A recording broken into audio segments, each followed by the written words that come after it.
Good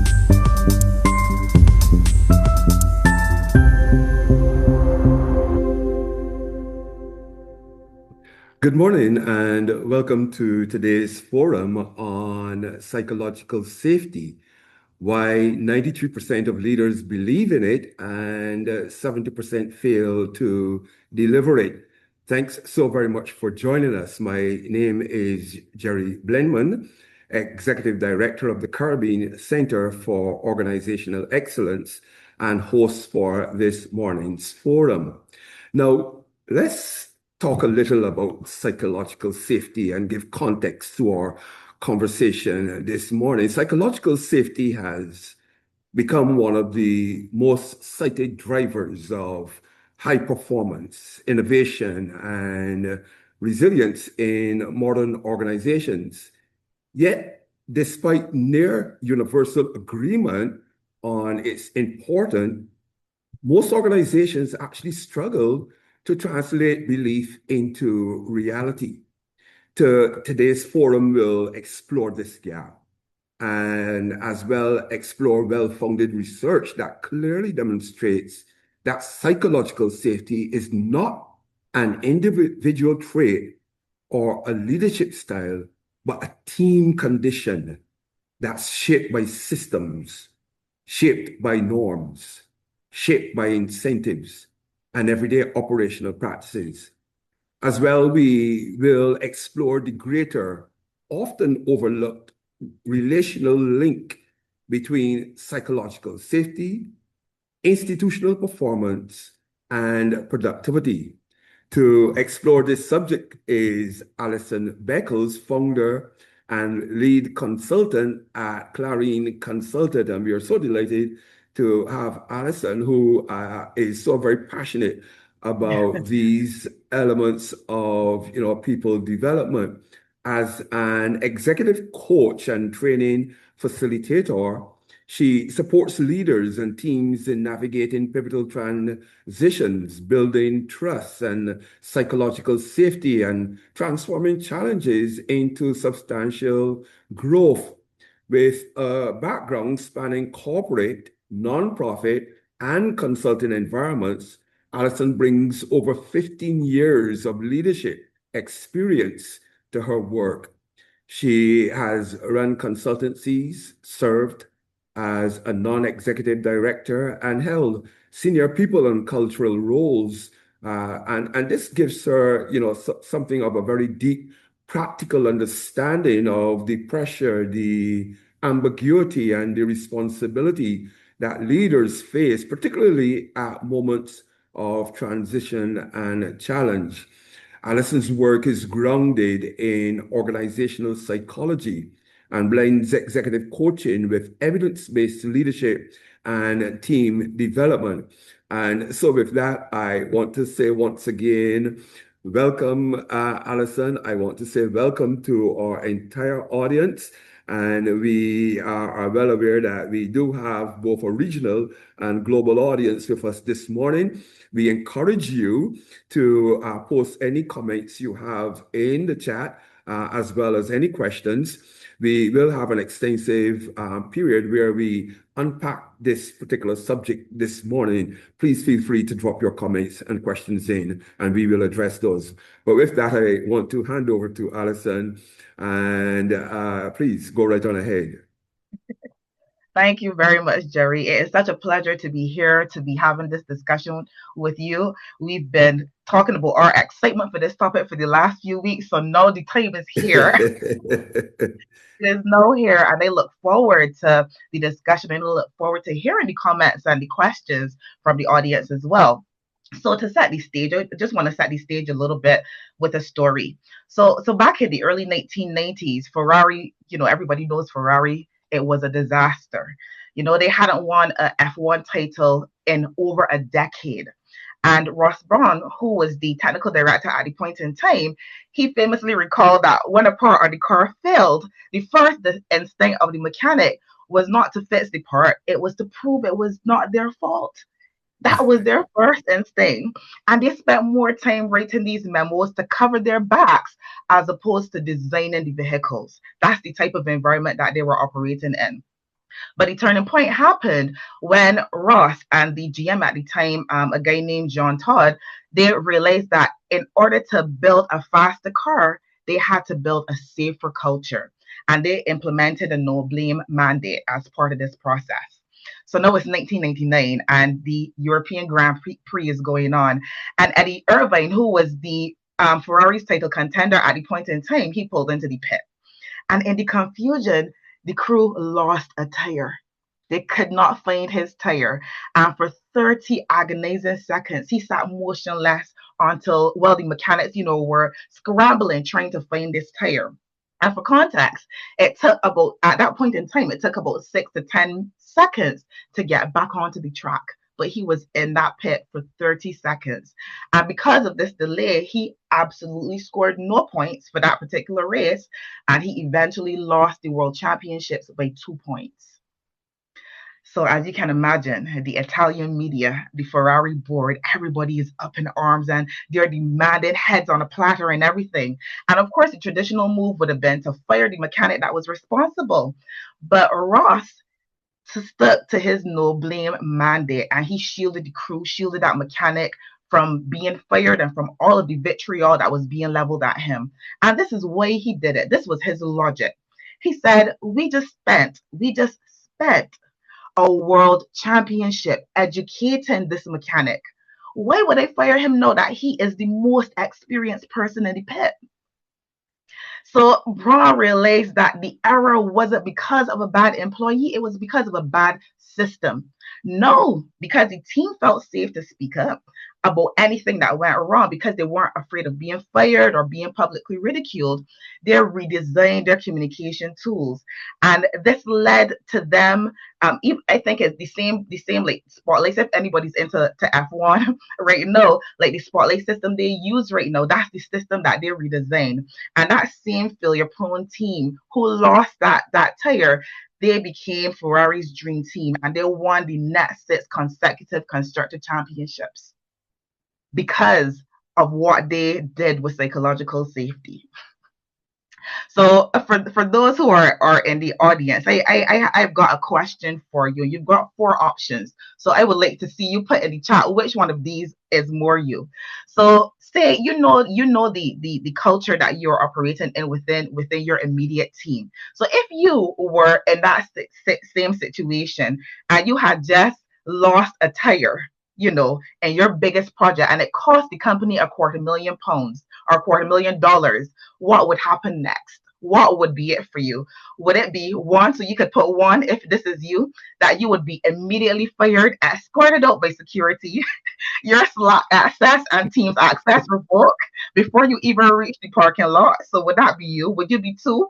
Would it be, for example, that you become the ghost? You keep your job, but you're banished to the fringe projects because technically, even though you're employed, your career trajectory has just hit a brick wall and there's no coming back from it. So that's option 2.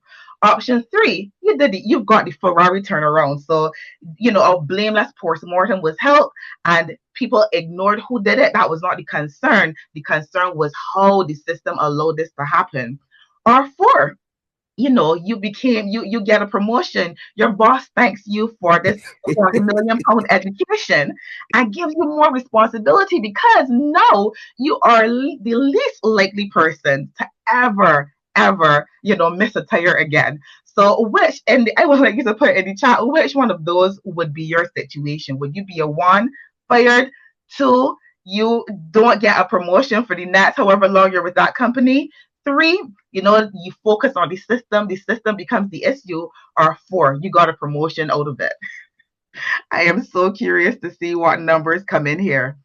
3, oh, 3, 2 to 4. 3 and 4.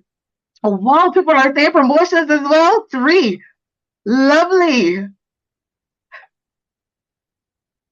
I am seeing lots of 3s. I am. This is wonderful because it means that we've got people in the audience who understand psychological safety and are living this experience. Wonderful. Okay, so we'll go on from here. So, so, So this is really good. I love the fact that we've got a group of people here who have experienced a blameless post-mortem, where we are looking at what occurred within the system to allow this to happen. And and what this points to is something that is really important about psychological safety. That psychological safety is not really a performance problem. It is not even a person problem. It is a system design problem. That is what psychological safety is. So, and that's a perfect way to kind of get into even thinking about what the definition is, because the definition of psychological safety is not about being nice. It's not about a lack of consequences. It's not about lower performance standards, but it is a shared belief that the team feels safe to share their concerns, admit their mistakes, ask questions, ask for help, disagree, raise tough issues. That's the purpose of psychological safety. And it's not created by, inspirational posters or even motivational speeches. It is a designed condition, and it is intentionally created to ensure that people are able to speak up. So, so, and the thing about it is, as part of that definition, it includes the word team. And it's important to think about or to realize that psychological safety is a team issue. It occurs at the level of the team. It is not an individual experience. So without that shared belief, the benefits of psychological safety are limited. And you can imagine a team that's made up of 10 people, where 8 people feel psychologically safe. So they are sharing their ideas, they're identifying the risks that they're aware of, they're sharing the mistakes that they've made, so that the team is able to fix it. But you've got those 2 people there who are not psychologically safe. They are not sharing the risks that they have identified that nobody else has. They are not sharing the mistakes that they have made that they are frantically trying to fix on their own and wasting time and energy doing. They're not sharing the ideas that they have that can improve processes and systems. The team is still going to be, this team is still at risk because these 2 people have not shared all of the things that they're holding back. So it is not a person or individual level experience. It is an experience it is an experience at the level of the team, which also means that different teams across the same organization experience different levels of psychological safety as well. And there are a couple reasons for this. The most important one is leadership. And in fact, leadership is the most significant predictor of psychological safety. So it's the difference between a leader who is collaborative and supportive and one who uses blame as a management tool. So you can imagine, for the team where that manager is supportive and collaborative, they're going to have way higher levels of psychological safety than for the team where blame and shame is used as a tool. It differs also because of the shared experience of the team. So over time, teams are going to build up a history or a memory of how errors and challenges and all of these things were dealt with. And this history is unique to that particular team, and it impacts the level of psychological safety that they feel over time. So these are some of the reasons why it is going to differ between teams or among teams within an organization. But this also means that unless psychological safety is intentionally designed, it's going to be inconsistent across the organization. So, for psychological safety to become consistent, systems and processes need to be put in place to support every team in building out psychological safety.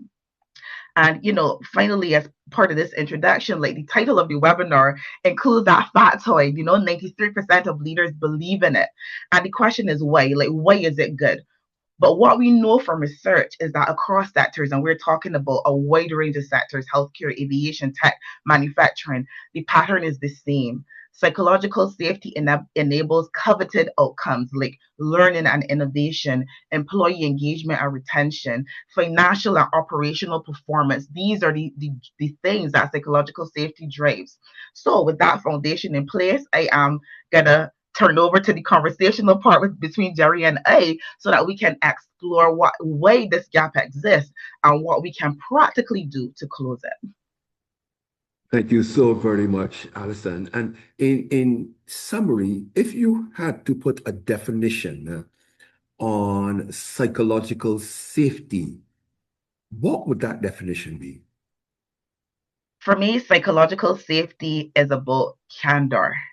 It is about providing an opportunity for people to be open and honest about the things that are going on within their environment. It simply is about being candid within an organization.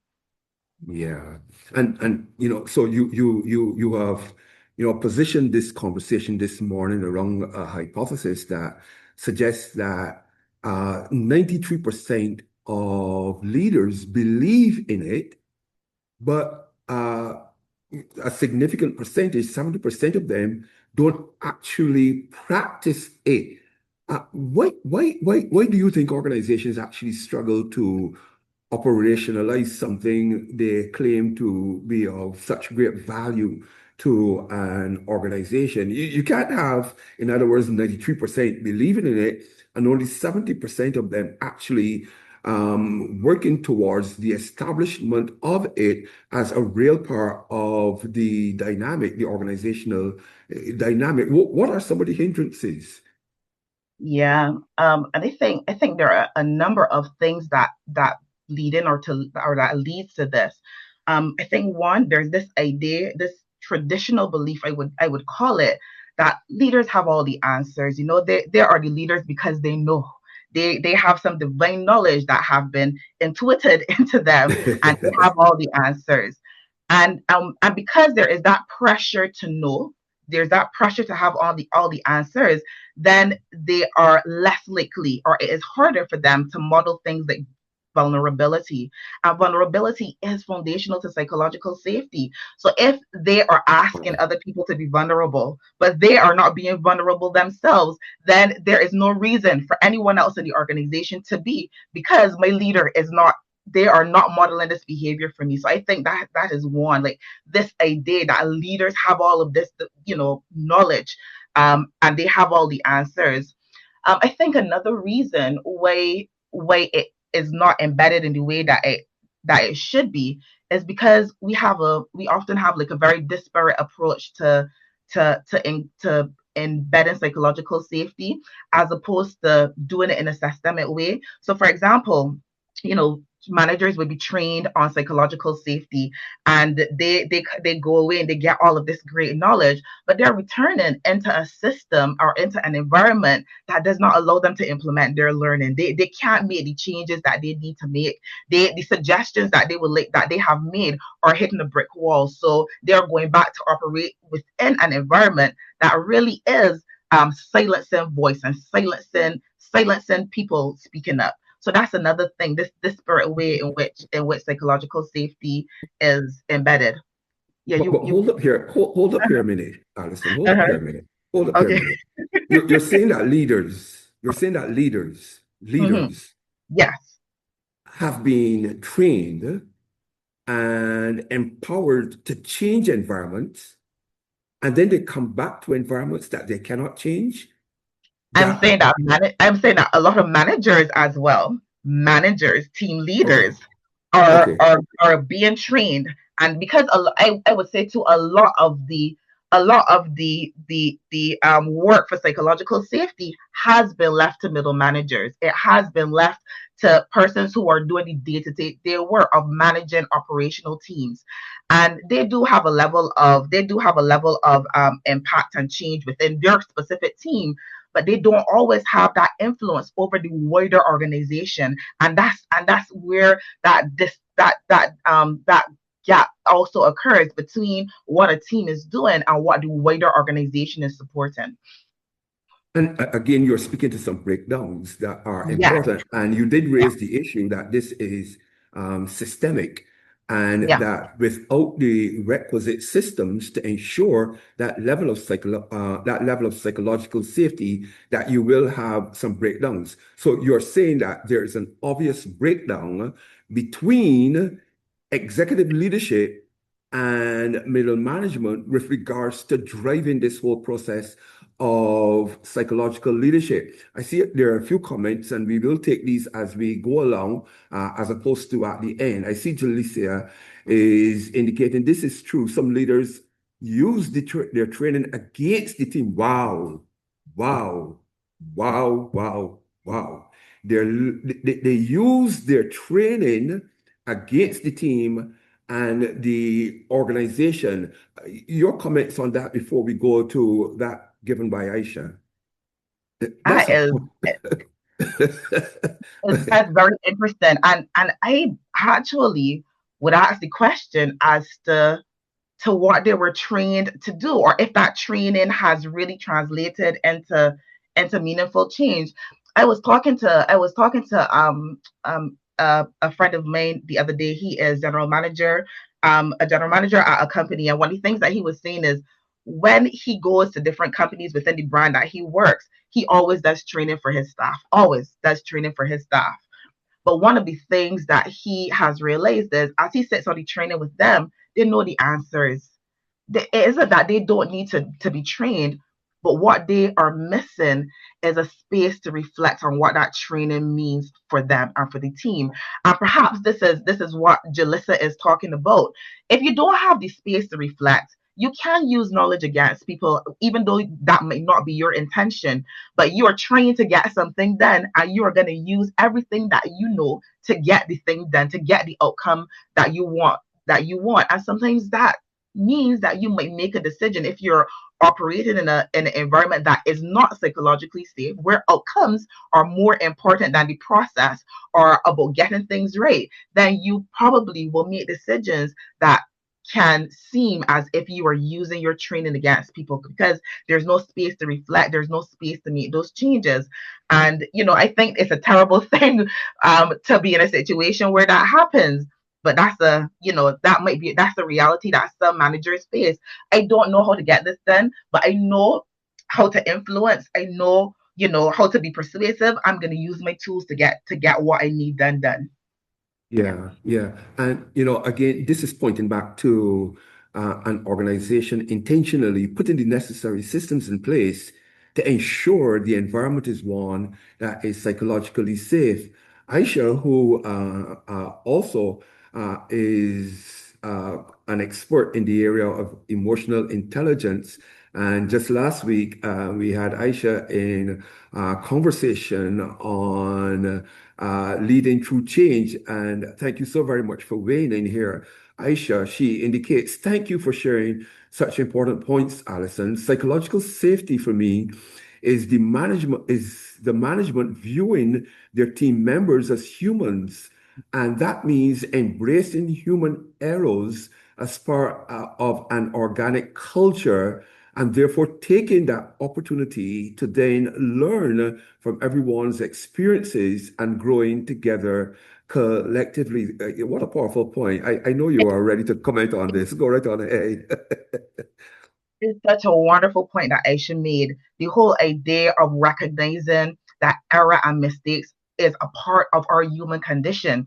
And actually, one of the things within psychological safety is recognizing that, just as she said, and using our systems to support. Because human beings will make errors, the errors will be there. So there's no point in castigating or blaming somebody because the errors will come, we will forget, etc. But that's why we have systems.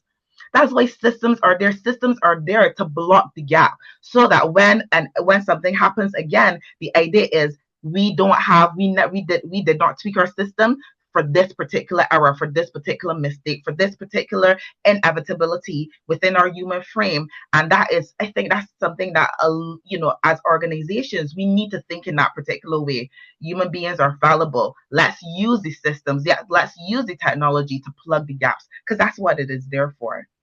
Yeah, Colette raises an important uh, um, point here. She says, it is my belief that a lot of leaders think that the department is their personal stomping ground. Mm, yeah, And then they begin refusing to listen as they believe they know it all, even with training that taught opposite.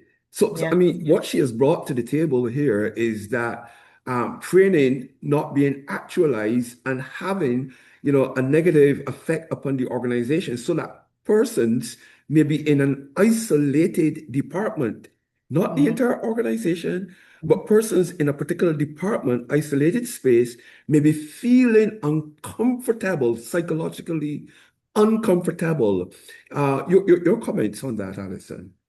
Yeah, and I think this probably also raises another point because if we've got a leader who is leading a particular group and and they are stomping all over over the staff, but nothing is changing. There's no requirement for change on for them. Then my question is, I wonder what is the organization incentivizing? What type of leadership style? What is the organization rewarding? Because obviously, if this person, we as human beings, we do what we are incentivized to do. Within an organization, you do what is rewarded. So if outcome is valued above everything else, if the value is, you know, you stomp all over everybody, or tell a lie here or there to ensure that something gets done, then that's what's going to happen, regardless of what you say about psychological safety. So if we have leaders who are continuing to operate in a way that harms our staff, then my question is, what is the organization saying about who it is promoting into these roles? Because obviously, if you're in that role and you're behaving in that way, and I'm looking on, I know that if I want to be a leader, this is the type of behavior that is being rewarded within this environment. Wow, And wow, companies really need to wow. look at what they are saying by the type of in the ways that they're rewarding staff within the organization. Yeah, such a powerful point. And if you reward behavior that creates, a space that is, actually distorting your overall objective of creating safe working spaces, healthy working spaces, and those persons are being promoted, you are so right. The organization is duplicitous in its message and obviously needs to pay attention to that. I see Jackie also raised the question with regards to, any, difference between psychological and emotional safety. Is there a difference? Are the terms synonymous or are they different? Um, they're quite different. So psychological safety is about feeling safe to have difficult conversations. It's about that candor. Having difficult conversations will be uncomfortable. There's nothing comfortable about having a difficult conversation. But but it is with psychological safety, you are able to have the difficult conversations. If we're talking about emotional, sorry, give me the term she used again. That was used again, emotional. Psychological and emotional safety. Right. So when we're talking about emotional safety, I'm not sure exactly what how that is being defined, but I would say maybe there's a level of comfort that is associated with the idea of emotional safety, where you are neutral but you're not experiencing those negative emotions, or maybe is a space of psychological comfort where you've got maybe peace of mind, there's low tension, etc. That is not psychological safety. It might be even thinking about psychological well-being, where you're thinking about happiness, etc., satisfaction, all that. None of that has to do with psychological safety, because all psychological safety is providing an environment where I feel that I can tell you, Jerry, I think that we missed this risk, and this is going to ruin our project. I don't feel like you're gonna lambaste me and fire me or have nothing to do with me because of that. And it doesn't mean that I am comfortable saying this, but it does mean that I know that if I do say this, you're not going to hold it against me. And that is what psychological safety provides. And I guess what you are speaking to here is a space that captures errors as learning points. For It, sure. yeah, For yeah, sure. yeah, And because the research proves it. The research shows us that psychological safety creates a space for learning and innovation. Those two are tied and combined in a significant way. The more psychologically safe a person is, the more innovative, the more creative, and the more they're able to learn. And those two, learning and innovation, are linked to organizational performance. yeah. And I see Jalissa is actually weighing in with the fact that this is training.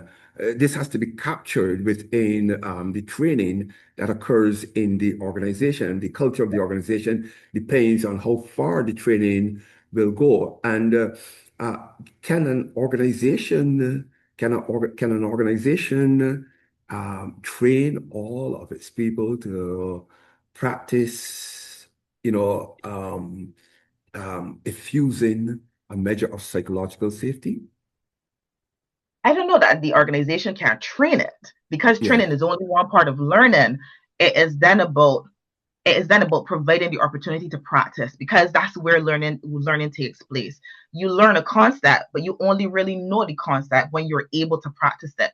So if you learn, for example, within psychological safety, that you want to create a space for voice, for even the softest voice, or the voices that are least heard within the organization, then it means that when you have your meetings, you create your meetings in a way that allows for that voice to be had. It means that, you know, when you're having feedback, or you're hearing information that is really negative and that you don't want to hear, as a leader you're able to marshal your own reaction so that you lead with curiosity and not with defensiveness or not with negativity. It is about having that space to practice the tools that you learn, and that's the only way that you will actually be able to say that you've captured psychological safety, because it is more than just the training.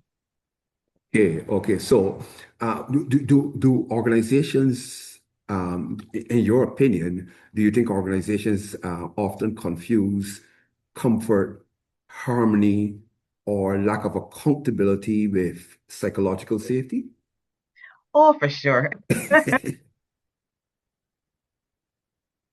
For sure. You know, psychological safety, I think I mentioned this in the beginning, because it really is not about being nice. And if you think about niceness, in a way we kind of think about niceness and comfort and all of those things as as not having dissent. So if I'm nice, if there's harmony, I don't disagree. But psychological safety is about the disagreement. It is about having a space to really go at an idea and to rip it apart, so that when we do put it back together, it is a much better idea. So harmony could be involved, but it might be involved at the end. It's not going to be in that middle process. That process has discomfort in it. So if your idea is to always be harmonious, then the question is, how do you want to grow your company? Do you want to have innovation? Do you want to have those things? Because those things are created and birthed in disharmony, in conflict and constructive conflict. I'm talking about constructive conflict. That's where all of those things a company wants is birthed. Yeah, yeah. And I see Aisha has weighed in with, a significant comment here as well. I believe it is time to shift from a big L leadership style to a small L leadership style, where leaders don't imagine that they control, but rather that they influence and inspire. It's, however, sad that due to the lack of emotionally intelligent leadership culture, team members are actually having to manage their managers. Wow. Yeah. Yeah. Instead, and tiptoe around them and walk on eggshells rather than allowing vulnerability to be there that can help everyone to be focused on real work without worrying about judgment or punishment. It's actually counterproductive, but team members then begin to just accept and stop bringing their passionate selves to work. Very profound Yeah. observation from Yeah. Aisha. Yes, your Yeah. comment, Alison. Yeah. Um, and I guess this is where they I can't remember I don't know the wording, I can't remember the wording offhand, but it talks about leadership being a very lonely place. Like, the higher you go, the less likely you are to hear the truth. The less likely people are to come to you with information that you need to make decisions as the leader of an organization. And a lot of this is because of how we react. It is because of what, or maybe even of what we interpret that we are as leaders, and if things aren't going wrong, what that says about us.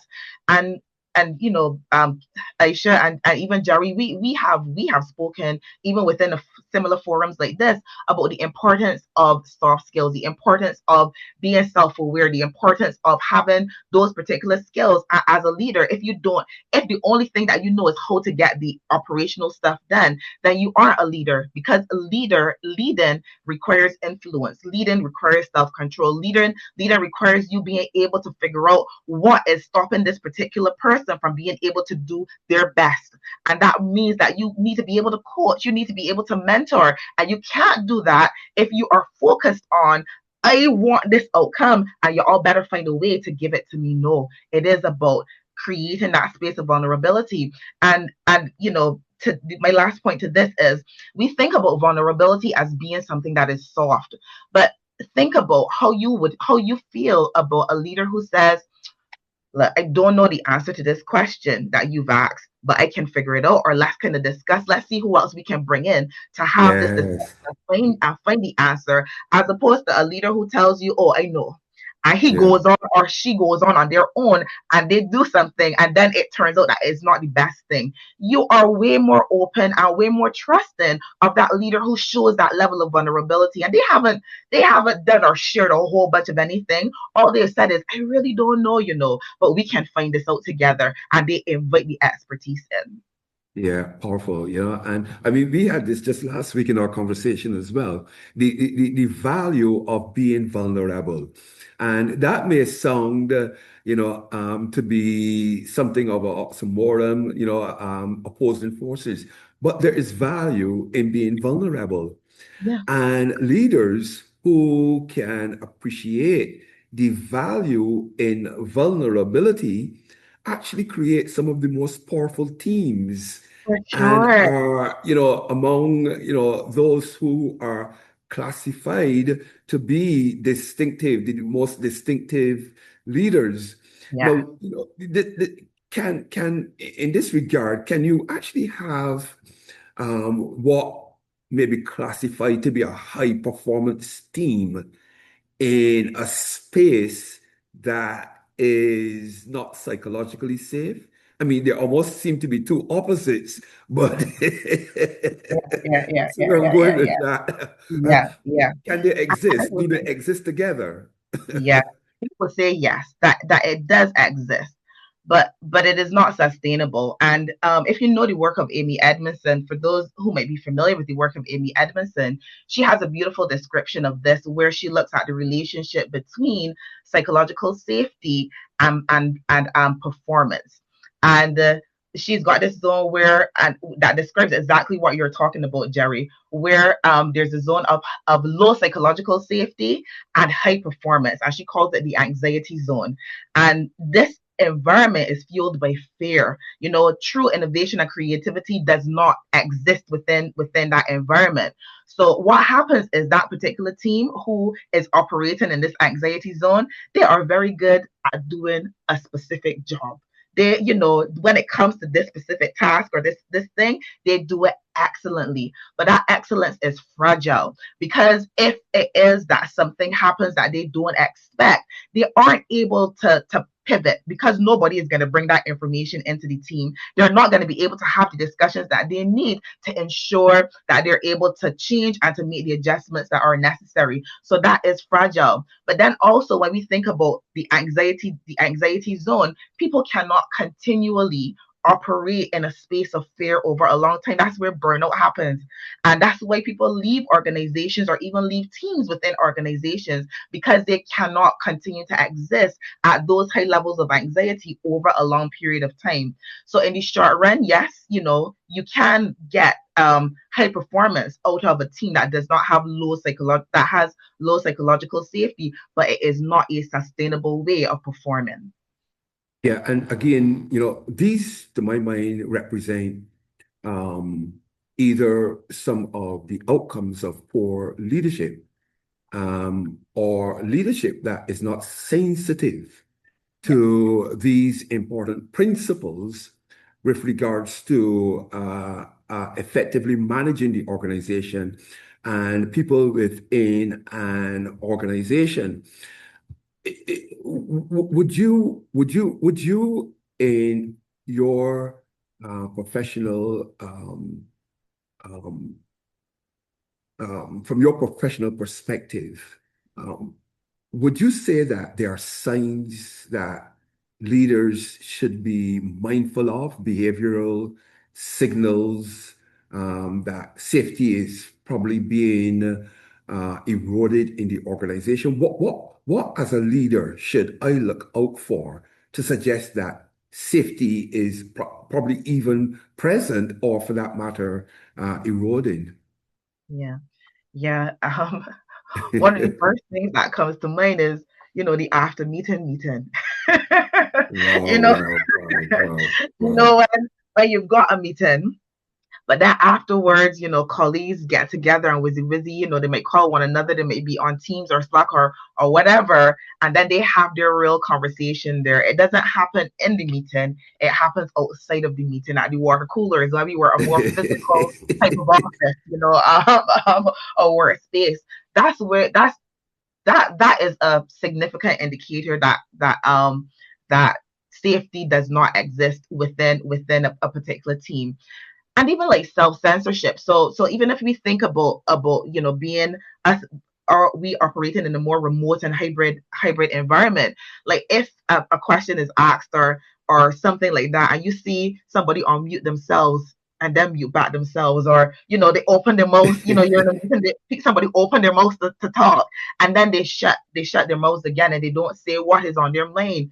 Those are that's evidence of people self-censoring, and those are things that you want to look for, because it indicates that they are assessing the risk of, if I say this, how is this going to come across, and how will I be perceived, and maybe it is better for me to just keep my mouth quiet and just sit down quietly and not say anything. And I think one other thing, that is also a sign that there is lack of safety, is groupthink. So, somebody proposes an idea, the leader proposes an idea, and everybody agrees, oh, this is brilliant. This is so great. Like there's nothing better than this.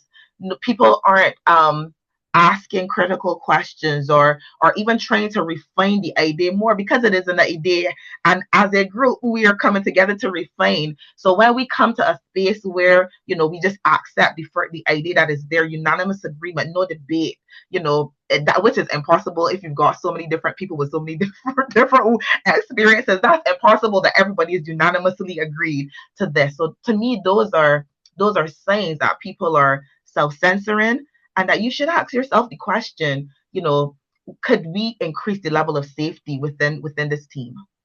Yeah, and I mean, I could almost hear it, in an organization. Not me, I have nothing to say on that because, I mean, that's the typical response. You know, Yeah, uh, I yeah, have my view, but my view is my view. You don't want to hear from me because if you hear from me, that may create a different kind of environment in here. yeah, And again, I mean, these are the comments. These are, I mean, let's yeah, keep this real. Those yeah, are the type of comments. And as a result, what the organization suffers from is the cognitive, all of that beautiful knowledge and wisdom and support that can come from individuals because of their perspective of yeah, how their response will be taken. And, I do know as well of cases where one leader, is positioned to, um, pretty much get a high level of responsiveness, but another leader does not. So put yeah. one leader to chair the meeting, and the response is really great. Put another leader, and everyone just closes Clammed up. Yeah, closes up. I yeah, saw Jackie also raise a very important, and I'm pulling out an yeah, important, point she has raised here, and it's actually in inverted commas damage. She says, and it becomes even more difficult as a leader trying to fix employees or situations where there has been damage by Yes. by a former leader who did not practice psychological safety. So you break up the place. You Yes. literally destroy the place, create an environment that is unsafe. You are gone, and now people have all of this cleanup work to do. That's almost what I think I'm hearing Yes. from Jacqueline. Yes. Can we talk about that? And actually, what Jacqueline's comment made me remember was, there's an ISO standard related to psychological health and safety at work, which speaks about having non-punitive meetings and non-punitive reporting systems, and it falls within the overall occupational health and the occupational health and safety management system. It falls within there, and the idea is to help organizations identify and manage and reduce psychosocial risks. So when we talk about us talking about psychological safety is not just, having a conversation. It has become so important within our business environment that there are standards that exist that companies can use and implement to help them to become more psychologically safe, because you don't want a situation like that where a leader has gone, damaged everybody, they can't work. That company, that especially in knowledge environments, employees are paid for their knowledge, for their information, for their ability to think. That is what they are paid for, their ideas, the ability to innovate. So when you have put a blockage in front of that employee because of low psychological safety, you are not getting the most out of that employee. You're not getting from that employee what you are paying that employee to do. So Correct. there Exactly. So it is incumbent on organizations to just sit down and to think. And these things aren't soft things. Like I've said it over and over again. We're not talking about being nice. We're talking about how can we encourage critical thinking? How can we encourage critical debate? And this does not mean that we are gonna shell down, be fighting with one another because we disagree. It means that we created an environment where that disagreement is challenging and encouraging, and it gets our juices flowing. And when we leave, we're energized because we have recognized, or we have done a good job. We are coming up with something that is going to make significant impact on the business that we are working in. Yeah, and I like Normal's comment that follows Jacqueline's, because we just raised the question of leadership that breaks up the place and leaves a lot of glass scattered all on the floor and such like, and has gone along, and you have leaders now who have assumed the responsibility of managing the Execution. organization, but not only managing the organization, but managing the damage. So Norma, who I know is really excellent in these practice areas as well, she indicates, agreed, the psychological safety requires leaders who are sensitive and focused on influencing vis-a-vis controlling. And the question she raises is, what strategies would you suggest to build leaders' capacity for influencing? Mm-hmm. Yeah, Mm-hmm. and I would like to tie that into the space from before, where you're now assuming the responsibility in an environment that is damaged. How can leaders influence in such a way that they repair, that Yes. they create, a more psychologically safe environment? You see where that's going? Yeah. Yeah. Yeah. So I would say when it comes to influence, I think the important thing of being influential is that you understand what a person wants. The focus is on the person that you're trying to influence. It's not on you Yeah, and what you want or what you're trying to achieve. It is on what is it that this person wants, and then how you can use that knowledge to get them what they want. Because in getting them what they want, you are creating that experience of influence. I think that would be one of my suggestions. Like leaders need to as opposed to just thinking about the organization, and even we operate in companies where we have to be considerate of shareholders and all of that. Yes, all of that is important, but also our employees and their needs are really important. They're coming to the business for particular reasons. How can we use the focus on them? How can we focus on them to create a shared path, Mm, to identify where that yeah. shared outcome is, so that we can walk together? And I think that's one of the things that leaders can do.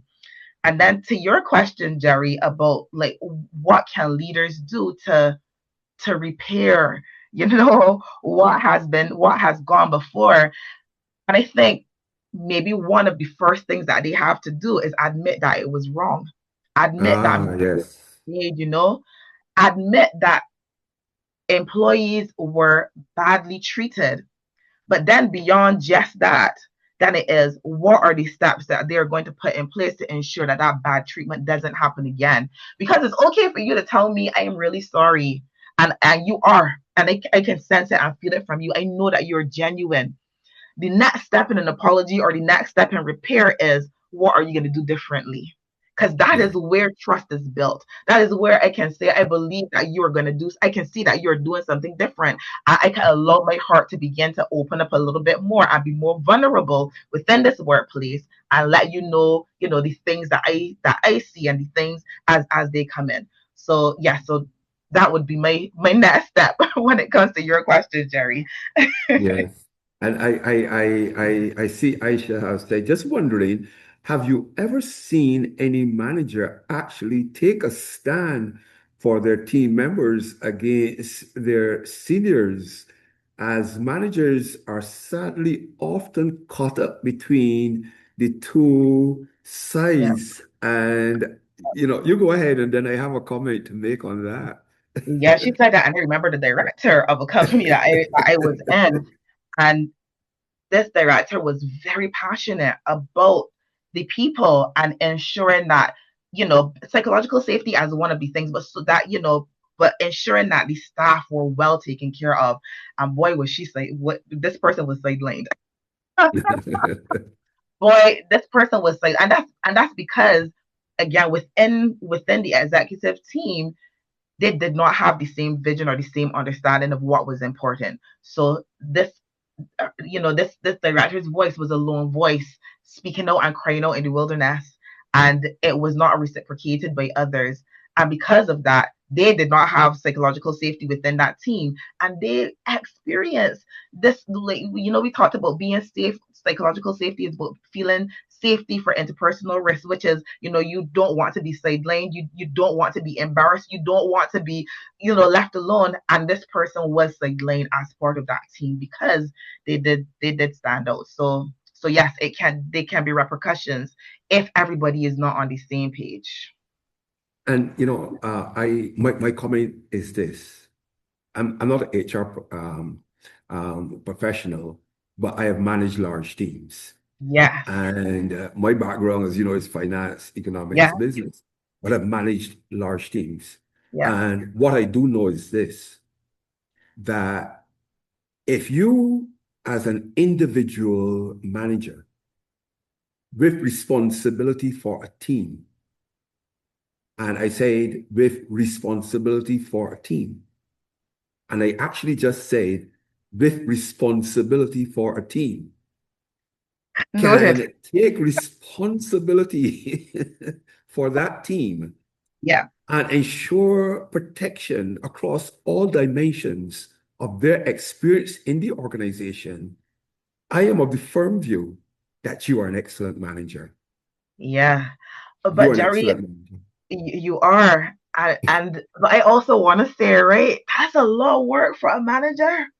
Like, that is a lot to be the buffer against the organization, and I agree with you fully, because managers play that role, and that's the way a leader is so important to how safe a teams feel when it comes to psychological safety. But also, we got to protect our managers. We have to protect our leaders. They have to be protected because they're the ones who are bearing the brunt, and they're gonna leave, and then what happens to that team? That team then has nothing to buffer them from the actual real environment that they're experiencing. And and just to your point too about as a senior leader and you actually creating a space for psychological safety with your team, um, organizations also have to recognize the impact that senior teams have on creating an environment when it comes to psychological safety. Because if your teams are psychologically safe and working well, when they have to interact with any senior team or team with a significant influence, and that team is not psychologically safe, then we are is diffusing that lack of psychological safety throughout the organization, because that team that is so influential is saying, it is not safe for you here, and you just diffuse that safety. So I think that even when it comes to, if you're thinking about what do we need to do to for psychological safety, yes, as a team level, but leadership teams and senior teams need to do some significant work to be sure that they feel safe within their own teams as well, so that they can diffuse that throughout the organization. Well, I raised the question regarding how we train them to be leaders, Yes. because leadership carries with it some responsibility. And I take note of the point you made earlier, that that's a lot of responsibility for leaders. Yeah. But if I am a leader, I must assume immediately with the role that there are going to be some dynamics that may pressure me in ways that I had not planned for.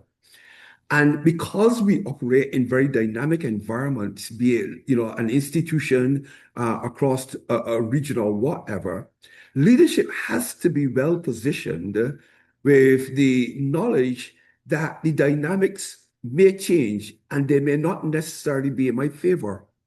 In some of my writings, I have said, when you have labored long and hard, and those empowered to motivate you to go to the next level instead discourage you as if to disarm your passion to labor long and hard, my answer is labor long and hard. Labor long and hard, because that's where the winning comes. Yeah. When I build a measure of resilience, even against the odds in an organization, because I carry a particular conviction that this is my team and I will protect my team. I have responsibility for my team. I will stand up for my team. If they mess up, I will tell them that they've messed up, but I'm going to stand up for my team. That, to my mind, defines the construction of a block in the organization that denotes safety, psychological safety. I'm telling you, those employees are likely to go away from that space and say, you see my manager? I love her. I love him. It doesn't matter what happens, man. They've got my back. And that in and of itself creates a space of psychological safety. And it serves, to my mind, as an example, or can serve as an example for other leaders, managers, to adopt, to ensure that psychological safety now is flowing through the organization. And sometimes, it just takes one leader taking a very strong stance and defining or redefining how an organization goes about, its process of leadership, because, as you said at the outset, it's embedded in systems. And I want to raise, we are practically on the 11 o'clock hour. This time has gone too quickly, right? But I should raise is, what differences do you believe you see in the workplace today with teams made up of largely Gen Z and millennials? Oh boy, I'm telling you, look, some of them are going to pack up and leave very quickly. If Yeah. you don't, but let me finish. Look, they just don't play anymore, right? Do you Yeah. believe leaders now have no option but to bring in psychological safety? Because if they don't, they will leave, and that means incurring more loss in more ways than one. Well, I mean, I had not read the entire comment, but yes, they believe. But Alison, your comment. Look, I mean, the Gen Zs and all the different generations, they were raised by the same people in the organizations who are not doing psychological safety. If they were raised by that generation, and so it's interesting to me that they're coming into to environments that their parents and grandparents have created, and they're saying, I do not like this and I'm leaving. And I think part of that is because their parents and grandparents have said to them, don't take this. These are not the types of ways that you need to be in an organization. And the truth is, right, I know that we like to think about the differences between all of the generations. I think all of us are impacted the same way, but to the point that you made, Jerry, you might respond very differently. Whereas, and we are at different stages in life. Somebody who is now entering the workforce can afford to move. They can afford to look for another job or even leave and then look for another job after they have left. But when you are in a different age group, you've got different responsibilities. You've got children, grandparents, and so forth that have, are relying on you. You don't always have that freedom. You don't always have that choice to leave and to go somewhere else. So I think yeah, I think the generational bit is important, but also just looking at the stage of life as well, because they can leave, they can afford to leave. The others that don't have a choice, you know, Yeah, it isn't because that they can't leave or they don't want to. It's probably because they've got more constraints, which puts them in yeah, a even worse situation. You can't even you constrained and there's nothing that you can do about it. Imagine the yeah, impact that attitude has on the. It's better for them to leave. It would be better for them to leave. yeah, yeah, yeah. And here's my comment to them. And again, I'm pulling from some of my own writings. When told that you are of value, and the actions that follow define a different stance. The evidence of your value is not nullified, not at all. It is the duplicity of the messenger that's lacking in consistency. And so I say to those on our call this morning that may be experiencing that, don't even allow the constraints that you have in a space that is not psychologically safe to be an eroder of your value. Because I say again, when told that you are of value, which a lot of employers say to employees, Yeah, when told that you are of value, and the actions that follow define a different stance. The evidence of your value is not nullified, not at all. It is the duplicity of the messenger that's lacking yeah, in consistency. yeah, yeah, And, we have a virtual agreement with our audience for 1 hour. And I pose, the final question to you before we have closing comments. What is the single most important shift you think leaders must make to move from intention to institutionalization of psychological safety? yeah. And I think the most important shift is to answer the question of why. Like, why do we want to, why is psychological safety important to us? Um, when you think about the fact that we live in a complex world, in a world that is VUCA, volatile, uncertain, chaotic, all those things, we are operating in teams that are operating within that environment, then it is incumbent to say out loud, I will never as a leader have all the answers. We together can come up with the answers, but in order for us to do this, we need to have safety within this environment. If we don't frame the way we are doing this. If we don't answer for ourselves as in leaders, if we don't answer that way for ourselves, and we don't answer that way for our staff, then there is no point to train to do psychological safety, because we're not going to get it right, because we don't understand why and the purpose for which we are for why we're doing this. So I would say answer the why. Why is it important in your particular situation that psychological safety be embedded? Because when you know that way, then you will have no problems embedding it and making it institutional within your organization. If you can't answer it, if you're wishy-washy about it, then that's why it will always feel like if it is just disparate little things that you're doing here or there. So yeah, that's my take on that question.